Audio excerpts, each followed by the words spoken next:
अस्सलामुअलैकुम। तो आज हम फर्स्ट ईयर मैथमेटिक्स की नेक्स्ट वीडियो लेकर आ चुके हैं, ठीक है। और ये वीडियो जो है वो chapter number 2 real and complex number systems के हवाले से है। आज इसका इंट्रोडक्टरी पार्ट है, तो हम इसमें डिस्कस करने वाले हैं नंबर सिस्टम्स, ठीक है। हमारे पास डिफरेंट टाइप्स के नंबर सिस्टम्स होते हैं, जैसे आपने सुना होगा नेचुरल नंबर जो होते हैं हमारे पास, ठीक है। मैं यहाँ पे लिख लेता हूँ। हमारे पास फर्स्ट जो टाइप आती है नेचुरल नंबर की टाइप आती है, ठीक है। और उसे हम किससे डिनोट करते हैं? कैपिटल एन से। और इसमें नंबर्स जो है वो कहाँ से स्टार्ट होते हैं? n equals to 1 2 3 4 so on, ये चलते जाते हैं, ठीक है। फिर इसके बाद नेचुरल नंबर के बाद जो हमारे पास बात आती है वो आती है होल नंबर्स की। होल नंबर्स के बाद ये सारी चीज़ें चलती जाती हैं। लेकिन एक सवाल अक्सर हमारे जहन में आता है कि अगर हमारे पास नेचुरल नंबर सिस्टम है तो क्या ज़रूरत पड़ी हमें होल नंबर्स की, ठीक है। अगर हमारे पास होल नंबर आ गया तो हमें क्या नीड पड़ी इंटीजर्स की, ठीक है। तो हम इस चीज़ों को लाइन वाइज देखेंगे कि हमें नेचुरल नंबर जो थे अगर वो हमारे पास मौजूद थे तो हमारे पास जो है होल नंबर्स की नीड हमें क्यों पड़ी। तो यहाँ अगर हम देखें, हम कोई भी इनमें से दो नेचुरल नंबर उठा लें, जैसे मैंने यहाँ पे 1 + 2 मैंने अगर फॉर एग्जांपल किया तो मेरे पास आंसर आया 3। अब जैसा आप जानते हैं कि ये भी एक नेचुरल नंबर है, ये भी एक नेचुरल नंबर है, और जो आंसर आ रहा है वो भी एक क्या आ रहा है हमारे पास? नेचुरल नंबर आ रहा है। इसी तरह अगर मैं यहाँ पे दो और नंबर ले लूँ, 2 - 3 और 2 - 1 फिलहाल हम पे ले लेते हैं, ठीक है। तो इसका आंसर हमारे पास 1 आएगा, विच मीन्स ये भी हमारे पास क्या आ रहा है? एक नेचुरल नंबर आ रहा है। लेकिन जब हमने क्या किया, दो सेम नंबर्स को सब्ट्रैक्ट किया, ठीक है। जब हमने दो सेम नंबर्स को क्या किया? सब्ट्रैक्ट किया, तो इसका हमें कोई जवाब नहीं पता था, क्योंकि यहाँ पे आप देखें 2 - 2 क्या आएगा? आपके पास नेचुरल नंबर में कोई ऐसा नंबर नहीं गिवन, और इसका आंसर आना चाहिए 0, जो कि इसके अंदर गिवन नहीं है। तो इसीलिए एक नया नंबर सिस्टम जो है वो इंट्रोड्यूस कराया गया, और उस नंबर सिस्टम को हम किससे जानते हैं? होल नंबर सिस्टम के ज़रिए जानते हैं, ठीक है। हम यहाँ पे बात करते हैं होल नंबर सिस्टम की। फिर के नेचुरल नंबर के बाद हमारे पास नेक्स्ट टाइप होती है किसकी? होल नंबर्स की।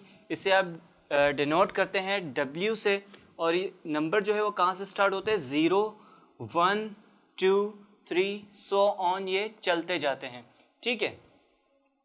ये आपके पास नंबर्स जो है वो चलते जाते हैं टू द इन्फिनिटी।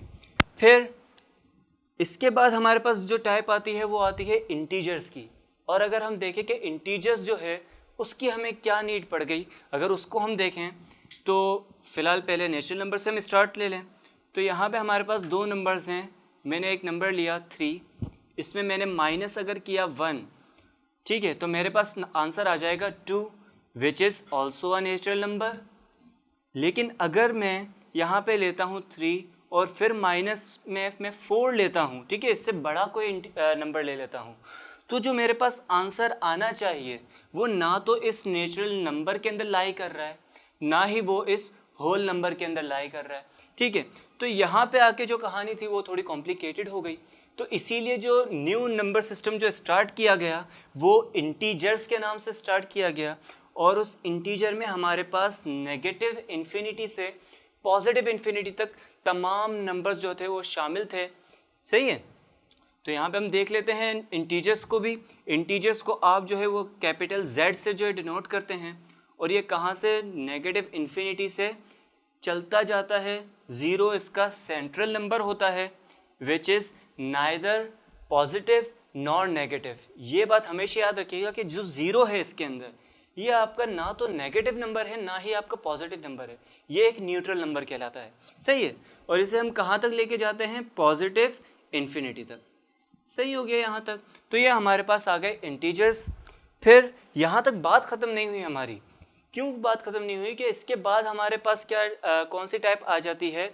इंटीजर्स के बाद हम डिस्कस करते हैं रेशनल नंबर्स, ठीक है। याद रखिएगा रेशनल नंबर के अंदर हमारे पास एक वर्ड आ रहा है रेशो। ये जो रेशनल है ये आपके पास कहाँ से निकला है? रेशो से निकला है। और रेशो आप जानते हैं न्यूमरेटर एंड डिनोमिनेटर इन दो चीज़ों से डिफाइन होता है, ठीक है। तो जब हमने दो नंबर्स को लिया, फॉर एग्जांपल अगर मैं यहाँ पे लेता हूँ 4/2, तो इसका आंसर जो है वो मेरे पास क्या आ जाता है? 2 आ जाता है, which is also a natural number. लेकिन अगर हम बात करते हैं किसकी, 2/4 की, तो यहाँ पे आके अगेन कहानी क्या हो गई, कॉम्प्लिकेटेड हो गई कि इसका जो आंसर आ रहा है 1/2 आ रहा है। तो यहाँ पे आपके पास 1/2 जो है वो किस चीज़ को डिफाइन कर रहा है, ना तो ये नेचुरल नंबर में आ रहा है, ना होल नंबर, और ना ही इंटीजर्स के अंदर शामिल है। ठीक है, तो इसके लिए हमने एक न्यू नंबर सिस्टम जो है वो स्टार्ट किया और उसे नाम दिया हमने रेशनल नंबर्स का। याद रखिएगा ये जो Q है ये आपके रेशनल नंबर को डिफाइन कर रहा है, ये रेशनल नंबर को डिनोट कर रहा है। ठीक है, और रेशनल नंबर जो है वो किस टाइप का नंबर होता है, इसका ज़रा आइडिया आप ले तो रेशनल नंबर, इस रेशनल के अंदर आपके पास क्या वर्ड आ रहा है, मैं इस वर्ड को अगर यहाँ पे लिखूँ तो रेशनल, तो इसके अंदर जो वर्ड आ रहा है रेशो का वर्ड, इस बात से आप अंदाज़ा लगाएं कि रेशनल नंबर हमारे पास किस टाइप के नंबर्स होते हैं। ठीक है, ये इस टाइप के अंदर आपके पास एक न्यूमरेटर होता है और एक डिनोमिनेटर होता है, जैसे आप देख रहे हैं यहाँ पे 1/2। तो ये जो 1 है ये आपका क्या है, न्यूमरेटर है, और ये जो 2 है ये डिनोमिनेटर है। अब अगर हम इसे टेबुलर फॉर्म के अंदर लिखना चाहें तो हम एक एक नंबर को तो डिफाइन नहीं कर सकते। जैसे आपके यहाँ 1/2 है, इसी तरह आपके यहाँ 1/3, 1/4, सो ऑन, ये चलते ही जाएंगे ना। तो इसको डिफाइन करने का एक दूसरा मेथड हमारे पास मौजूद है, वो क्या है, हम यहाँ पे लिखते हैं कि x rational number is belongs to x and x belongs to, ठीक है, या x equals to p/q such that p, q belongs to integer.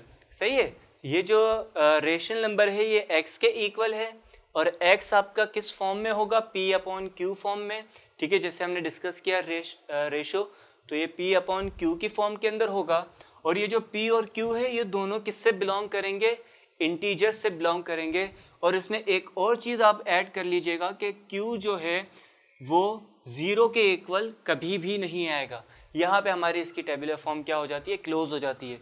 0 के इक्वल क्यों नहीं आ रहा है 2, ठीक है।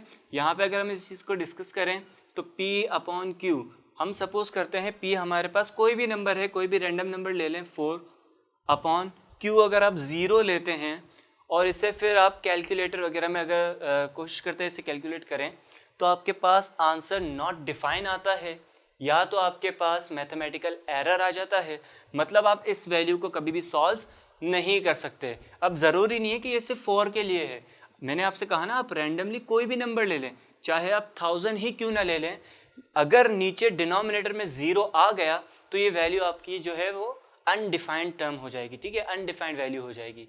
ठीक है, फिर आगे जो हमारे पास दूसरा नंबर सिस्टम है इर्रेशनल और रियल, तो इसके लिए हमने एक और वीडियो बनाई है जिसमें हमने बड़ी ही तफसील के साथ इन दोनों को भी डिस्कस किया है, प्लस रेशनल नंबर को भी हमने बड़ी ही तफसील के साथ उसे डिस्कस किया है। फिलहाल हम आगे बढ़ते हैं। इस चैप्टर के अंदर एक और वर्ड आ जाता है हमारे पास, कॉम्प्लेक्स नंबर्स। ठीक है, इस कॉम्प्लेक्स नंबर्स को हम ज़रा डिस्कस कर ले कि कॉम्प्लेक्स नंबर हमारे पास क्या है और इस चीज़ की हमें क्यों नीड पड़ी।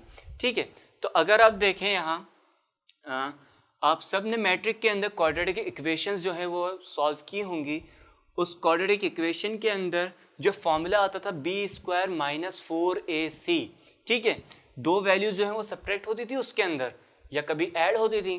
ठीक है, तो अगर हम ऐड कर लेते हैं, जैसे मैंने 2 + 4 मैंने फॉर एग्जांपल कर लिया, तो यहाँ पे मेरे पास आंसर आ जाता है √6, या अगर हमने क्या किया 4 या फिर 3 + 5 फॉर एग्जांपल हमने कर लिया, तो इसका आंसर आ जाएगा 8, और इससे आप डिफाइन कर सकते हैं 2√2 के साथ।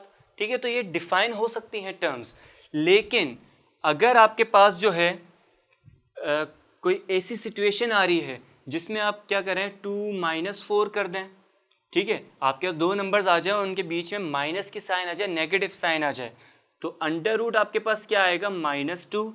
सही है, इस चीज़ को हम क्या कर सकते, डिफाइन नहीं कर सकते, ये यहाँ पे अनडिफाइंड रहती है। ठीक है, तो जब हमारे पास ये कॉम्प्लेक्सिटी आई तो हमने क्या चीज़ डिस्कस की, कॉम्प्लेक्स नंबर, और यहीं से हमारे कॉम्प्लेक्स नंबर की क्या हुई, ऐजाद हुई। ठीक है, इस कॉम्प्लेक्स नंबर को और ज़रा बेहतरीन तरीके से हम यहाँ पे डिफाइन करने की कोशिश करते हैं।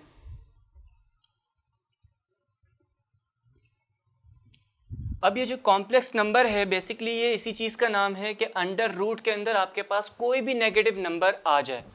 ठीक है, लेकिन हमने थोड़ी आसानी के लिए हमने क्या कहा कि अंडर रूट के अंदर आपके पास सिर्फ क्या होगा, -1 होगा, बाकी वैल्यू को आप क्या कर लो, मल्टीप्लाई में लिख दो। फॉर एग्जांपल यहाँ मेरे पास -2 आ रहा था, तो मैं इसे क्या इस तरीके से लिख सकता हूँ कि अंडर रूट -1 इंटू 2, ठीक है। हम इस तरीके से भी इसको क्या कर सकते हैं, डिफाइन कर सकते हैं, विच मीन्स ये हमारे पास क्या हो जाएगा, अंडर रूट -1, ठीक है, और मल्टीप्लाई बाय अंडर रूट 2। तो हमने इन दोनों को क्या कर दिया, सेपरेट कर दिया। तो यहाँ पे जो 2 था ये क्या हो चुका है, सेपरेट हो चुका है, और ये जो -1 था ये अंडर रूट के अंदर अलग है। और हम इस -1 को जो है, जो अंडर रूट के अंदर है, इसे हम डिफाइन करते हैं with a new symbol iota, ठीक है। ये जो आयोटा का वर्ड आपके पास आ रहा है, ये सिंबल आ रहा है, ये किसके इक्वल होगा, हमेशा अंडर रूट -1 के। और इस कंप्लीट नंबर को जो आपके पास अंडर रूट -2 था, इससे आप किस तरीके से लिखेंगे, आयोटा अंडर रूट 2, ठीक है। तो ये इसका छोटा सा ओवरव्यू था हमारे पास कॉम्प्लेक्स नंबर का। फिर इन नेक्स्ट वीडियो हम इस आयोटा की कुछ प्रॉपर्टीज़ वगैरह सीखेंगे, ठीक है, कि अगर इसके ऊपर हम स्क्वायर वगैरह लगा दें तो हमारे पास कौन सी टर्म्स आएगी वगैरह वगैरह, ठीक है। तो इंशाल्लाह नेक्स्ट वीडियो में हम मज़ीद इस पर बात करते हैं। तब तक के लिए अल्लाह हाफिज़।